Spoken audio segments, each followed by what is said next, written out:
Hey guys, so I just watched this video from Travis Travels Vietnam about his new house in Da Nang, and I will give you my opinion about it and be reacting a little bit to this because it's pretty insane. So basically he's paying $570 per month for this huge house in Vietnam, in Da Nang, which is really amazing city to live in. I really love Da Nang. So yeah, it's just pretty interesting like what you can get with your money in Da Nang compared to like Western countries or even like places like Bali.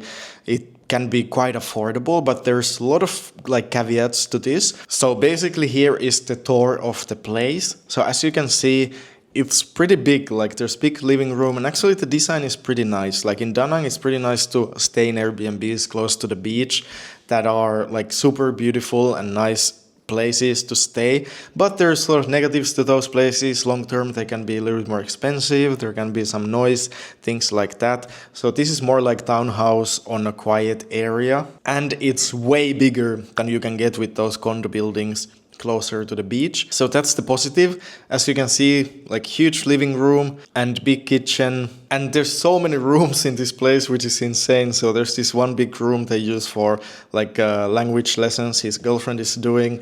So yeah, there's a lot in this house. And in upstairs there's so many rooms also. The master bedroom is pretty small, but yeah, all you need basically. Pretty nice view to the greenery and some Vietnamese flags, all that. And one room which is, I'm a little bit jealous about this, like proper office with nice view by the windows and like a lot of space for nice table and all that. This is pretty amazing to have. And there's also this living area here, like this is proper house. You could live there with big family. It's pretty crazy. That is $570 per month. Also like laundry room and another little office, which is for his music setup. So yeah, there's like so much space in this house. It's pretty insane. So yeah, it's really big house. It's quite nice design, has ACs and all that. So it's very nice spot, but there's of course some negatives to this. I would say that personally, like I wouldn't really need that big of a house, but of course nice to have the office and all that, especially when living with a partner and long term in a place. Of course it's nicer to have this kind of big place than even like this kind of like smaller apartment. Like it's definitely good to have that much space, so it's not a bad thing. But the bad thing in this case is that the location of the place is a little bit further, like it's basically like in the city, so you're a little bit further away from the beach. I wouldn't really want to live in this area, so of course that's why it's a little bit cheaper, because you are not in the most popular area to stay. And also the contract is for 2 years, so obviously it's gonna be way more cheap than if you're paying like monthly payment from Airbnb or like even privately, but it's like monthly spot, not yearly. So yeah, also about this like 2 years, 1 year in Da Nang.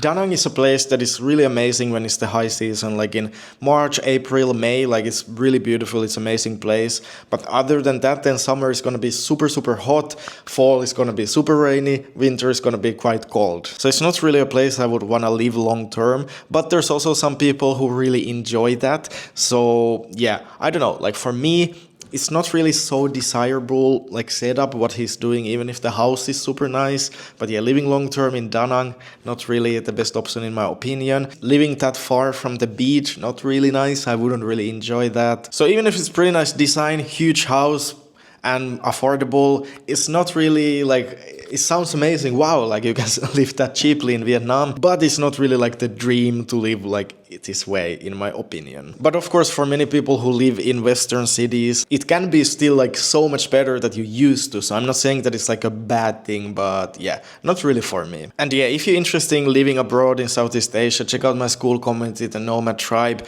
We have lots of resources explaining all the destinations, the best areas, visas, taxis, dating, all that, but also a community of like-minded people. You can meet in the meetups and calls, and also we have a very active WhatsApp group chat where you can always ask questions, get answers from me and the other members who already have went through it, and just connect with people, have interesting conversations, and people always meeting in real life as well. So it's definitely gonna elevate your journey so much, so I would recommend joining. I will leave link in the description. So hope to see you inside. I hope you got value out of this video. Please like the video and subscribe to this second channel. I'm posting this kind of more raw talks about this digital nomad lifestyle. So see you in the next video.